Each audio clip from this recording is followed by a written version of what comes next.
Ko me kaere whewha tōku ingoa, he wiri ahau no Raukawa, no te hapu o Ngāti Tūkorehe, e koraina nau ki te kaireti o Putauri. Ko Jaira Beasley tōku ingoa, no Ngāti Whawhākia, Ngāti Te Wehi, Ngāti Mahanga, ngā hapu, I kura au ki tai wānanga.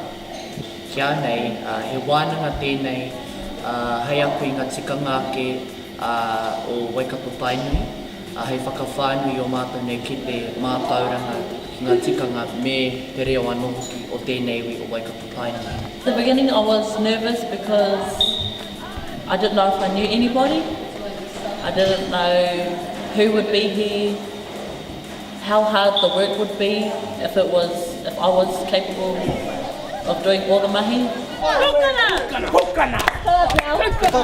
Te tuatahi I rawa nei au te hāneaneatanga ki wāngi I a tātou katoa ngā taiohi.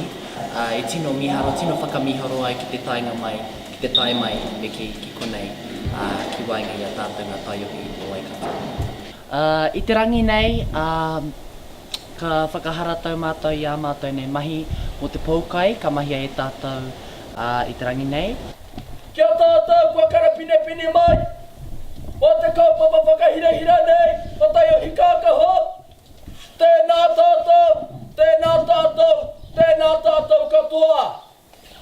I a mama I rawa atu au, I te tuatahi nā hoki, I harau I te tangata kaha ki te whai kōrero, hoi anō mā te whakahara tau mā te whakawai, e ngā mahi apuna mātou e tō mātou kai whakāpu ka tika rawa atu. Yeah, definitely I have learnt a lot about myself, especially with learning whai kōrero and knowing how to stand properly and to project your voice. So that there is something that I definitely need to work and I did work on. Tino reka rawa atu, wainene rawa atu. E rere ana ngā mihi ki a koe, o tira ki a tātou katoa, I kai e nei kai nāna I hora. Nā reira, kai te mihi ki a koe ko ka tēnā rawa atu koe. That's what Tai o He Kākaho gave for me. So, aye.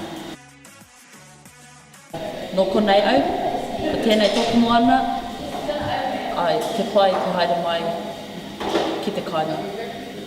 I've learned that I can come back here. Yeah, I learned how to work alongside others.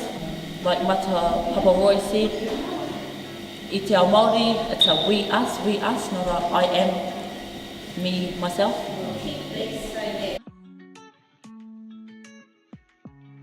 Tika ngā ora, Reo ora.